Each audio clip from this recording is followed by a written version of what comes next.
ನಮಸ್ಕಾರ ಎಲ್ರಿಗೂ, ಹೇಗಿದ್ದೀರಾ ಎಲ್ಲರೂ? ಇವತ್ತು ಕನ್ನಡ ಚಿತ್ರರಂಗ ಒಬ್ಬ ಅತ್ಯದ್ಭುತ ಪ್ರತಿಭೆಯನ್ನು ಕಳೆದುಕೊಂಡಿದೆ. ಎಸ್ ಜಾನಕಿ, ಹಿರಿಯ ಗಾಯಕಿ. ಕನ್ನಡ ಚಲನಚಿತ್ರ ರಂಗದಲ್ಲಿ ಅವ್ರನ್ನ ಎಲ್ಲರೂ ಜಾನಕಿ ಅಮ್ಮ ಅಂತಾನೆ ಕರಿತಾ ಇದ್ರು. ಇವತ್ತು ಅವರು ನಮ್ಮನ್ನೆಲ್ಲ ಬಿಟ್ಟು ಅಗಲಿದ್ದಾರೆ. ಕನ್ನಡ ಚಿತ್ರರಂಗಕ್ಕೆ ಇದು ತುಂಬಲಾರದ ನಷ್ಟ. ಯಾಕೆ ಅಂತ ಹೇಳಿದ್ರೆ, ಕನ್ನಡ ಚಿತ್ರರಂಗಕ್ಕೆ ಸುಮಾರು ವರ್ಷಗಳಿಂದ ತನ್ನದೇ ಆದಂತಹ ಕೊಡುಗೆಯನ್ನು ಕೊಟ್ಟಂಥವ್ರು, ತನ್ನದೇ ಹಾಡಿನ ಮೂಲಕ ಅದ್ಭುತವಾದಂತಹ ಹಾಡುಗಳನ್ನು ಕೊಟ್ಟಂಥವರು ಇವತ್ತು ನಮ್ಮನ್ನೆಲ್ಲ ಬಿಟ್ಟು ಆಗಲಿದ್ದಾರೆ. ಎಸ್ ಜಾನಕಿ ಇವರು ಮೈಸೂರಿನ ಅಪೋಲೋ ಆಸ್ಪತ್ರೆಯಲ್ಲಿ ಇವತ್ತು ನಿಧನರಾಗಿದ್ದಾರೆ. ನಾವು ಅಂದ್ಕೋಬಹುದು, ಇವರು ಹುಟ್ಟಿದ್ದು ಆಂಧ್ರದಲ್ಲಿ, ಮೈಸೂರಲ್ಲಿ ಯಾಕೆ ಆಸ್ಪತ್ರೆಯಲ್ಲಿ ಇವ್ರನ್ನ ನಾವು ಕಳೆದುಕೊಂಡ್ವಿ ಅಂತ ಅದನ್ನ ಹೇಳ್ತೀನಿ.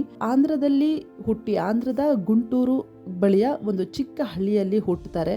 ಅದಾದಮೇಲೆ ಅವರು ಹುಟ್ಟಿದ್ದು ಆಂಧ್ರದಲ್ಲೇ ಆದ್ರೂ ಕೂಡ ಮೊದಲ ಬಾರಿಗೆ ವೃತ್ತಿ ಜೀವನಕ್ಕೆ ಎಂಟ್ರಿ ಕೊಟ್ಟಿದ್ದು ತಮಿಳು ಚಿತ್ರರಂಗದ ಮೂಲಕ. ನಂತರ ಕನ್ನಡ ಚಿತ್ರರಂಗಕ್ಕೆ ಬರ್ತಾರೆ.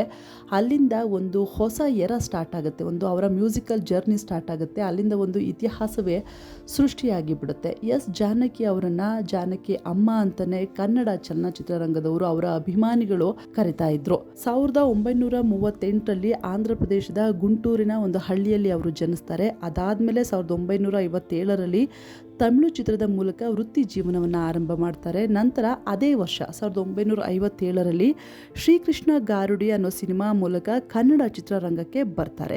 ಅಲ್ಲಿಂದ ಡಾಕ್ಟರ್ ರಾಜ್ಕುಮಾರ್ ಅಭಿನಯದ ಸಿನಿಮಾಗಳು, ರವಿಚಂದ್ರನ್, ಹೀಗೆ ದೊಡ್ಡ ದೊಡ್ಡ ಹೀರೋಗಳು ಅಭಿನಯಿಸಿದಂತಹ ಎಲ್ಲ ಚಿತ್ರಗಳಿಗೂ ಕೂಡ ಅವರು ಹಾಡನ್ನು ಹಾಡ್ತಾರೆ.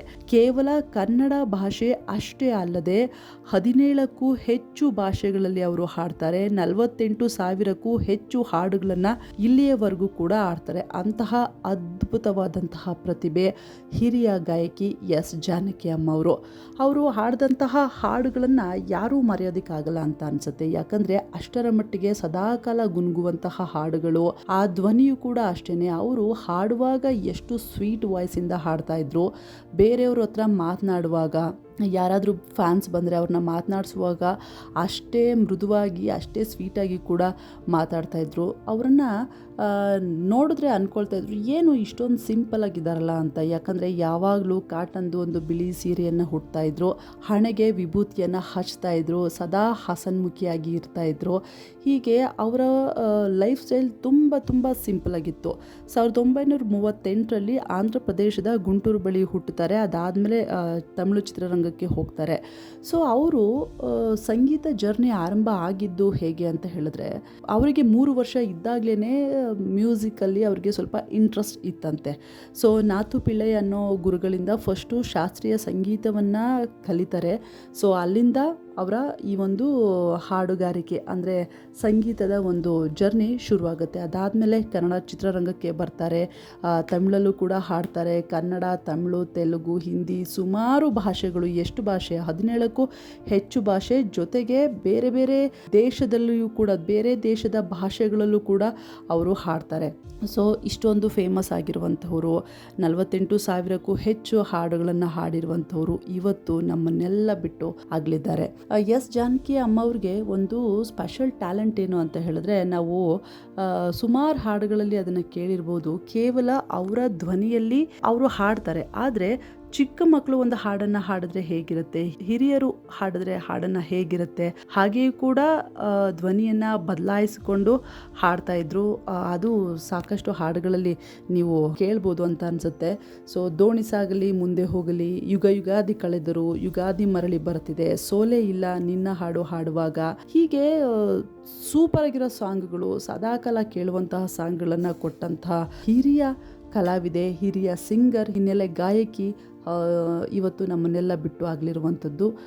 ಆಂಧ್ರದಲ್ಲಿ ಹುಟ್ಟಿದ್ರೂ ಕೂಡ, ತಮಿಳು ಚಿತ್ರರಂಗದಲ್ಲಿ ವೃತ್ತಿ ಜೀವನವನ್ನು ಆರಂಭ ಮಾಡಿದರೂ ಕೂಡ, ಕನ್ನಡ ಚಿತ್ರರಂಗದಲ್ಲಿ ಸಾಕಷ್ಟು ಹೆಸರನ್ನು ಮಾಡ್ತಾರೆ. ಅದಾದಮೇಲೆ ಅವರು ಒಂದಷ್ಟು ವರ್ಷಗಳು ಆದಮೇಲೆ, ಅಂದರೆ 2016ರಲ್ಲಿ ತಮ್ಮ ವೃತ್ತಿ ಜೀವನಕ್ಕೆ ವಿದಾಯವನ್ನು ಇಡ್ತಾರೆ. ಇನ್ನು ಮುಂದೆ ಹಾಡಲ್ಲ, ಇನ್ನು ಮುಂದೆ ನಾನು ವಿಶ್ರಾಂತಿಯಲ್ಲಿ ಇರ್ತೀನಿ ಅಂತ ಹೇಳಿ ಯಾರಿಗೂ ಕೂಡ ಅಷ್ಟಾಗಿ ಸಿಗದೆ, ಸಾರ್ವಜನಿಕವಾಗಿ ಕಾಣಿಸಿಕೊಳ್ಳದೆ ಅವರ ಜೀವನವನ್ನು ಅವರು ನಡೆಸ್ತಾ ಇರ್ತಾರೆ. ಮೈಸೂರಿನಲ್ಲಿ ಸೆಟಲ್ ಆಗಿರ್ತಾರೆ. ಈಗ ಅವರಿಗೆ 88 ವರ್ಷ ವಯೋಸಹಜ ಕಾಯಿಲೆಯಿಂದ ಬಳಲ್ತಾ ಇದ್ರು. ಹಾಗಾಗಿ ಆಸ್ಪತ್ರೆಗೆ ದಾಖಲು ಮಾಡಲಾಗಿತ್ತು. ಚಿಕಿತ್ಸೆ ಫಲಕಾರಿಯಾಗದೆ ಇವತ್ತು ನಮ್ಮನ್ನೆಲ್ಲ ಬಿಟ್ಟು ಆಗಲಿರುವಂಥದ್ದು.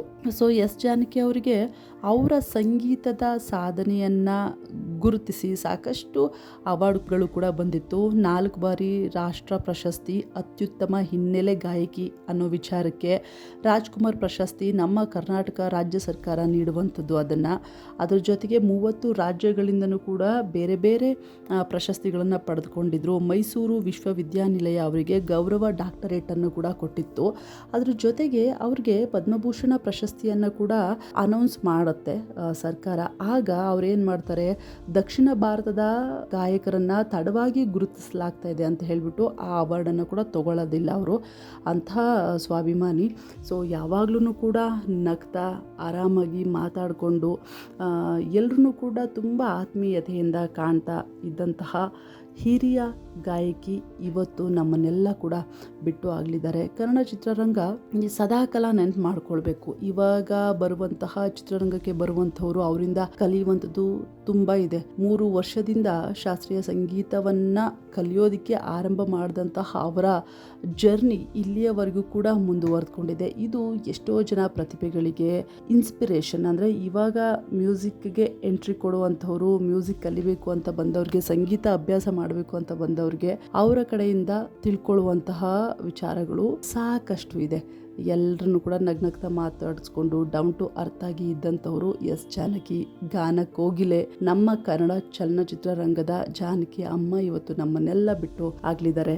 88 ವರ್ಷ ವಯಸ್ಸಾಗಿತ್ತು ಅವ್ರಿಗೆ. ಸಾಕಷ್ಟು ಹಿಟ್ ಸಿನಿಮಾಗಳನ್ನು ಕೂಡ ಕೊಟ್ಟಿದ್ದಾರೆ. ಇವತ್ತಿನಿಂದ ಅವರು ನಮ್ಮ ಜೊತೆ ಇಲ್ಲವಾದ್ರೂ ಕೂಡ ಅವರ ಧ್ವನಿ ನಮಗೆ ಸದಾಕಾಲ ಕೇಳಿಸ್ತಾ ಇರುತ್ತೆ.